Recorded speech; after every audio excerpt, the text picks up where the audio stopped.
All right, what's up, everybody? It's your boy Akeem, continuing with more scout reports on players headed towards the 2017 NFL Draft. Continuing further today with my defensive tackles, I'm here to talk about Chris Wormley, the DT coming out of Michigan. Now, he actually is a defensive end for the Wolverines, but I see him as a better fit at defensive tackle in the NFL.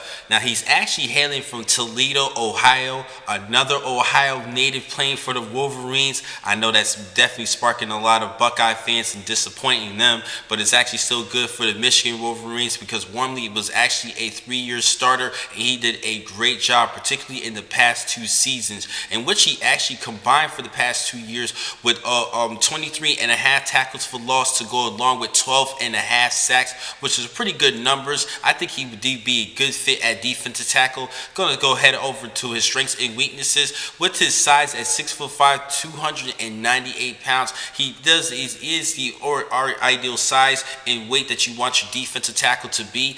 Also, I do like the fact that he has the ability to use his length to his advantage. He actually used his size to block off 2 kicks as a senior this past season in special teams, so that shows he can be in good use of special teams at the next level. And another thing I like about him is the fact that he's a pretty good vocal leader. He was actually voted team captain as a senior, and Coach Jim Harbaugh believes a lot about him. He actually talked to him about his character. He actually has great character at the highest level.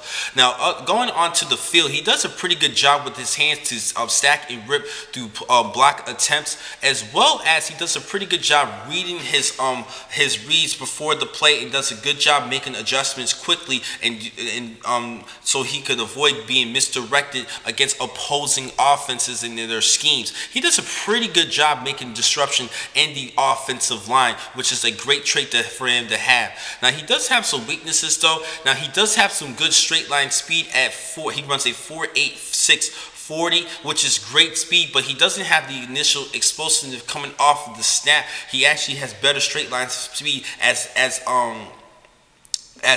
his runs progresses, so that shows that he's a good sideline to sideline type player. But if you're looking for that initial first step, it's not that great. Needs to work on that just a little bit. Now, he actually was an injury-free career, but he did had a torn ACL in 2012, which is a little bit of a scare. But he should be just fine. That's another thing that some people are concerned. Now, he isn't really as consistent as a pass rusher, and that's why I see him as a better fit at defensive tackle, only compiling 12 and a half sacks, which is a great number to have at defensive tackle, but not too fine at defensive end. But he is a good hard worker. He's a lunch pail type of guy, and I think he would be a great fit in the second round, the late second round of this year's draft. Now, the next time I'm going to catch you guys in being just a couple of minutes, I have more blogs for today. Thank you for watching this blog. I'm your man, Akeem McCall. Be easy.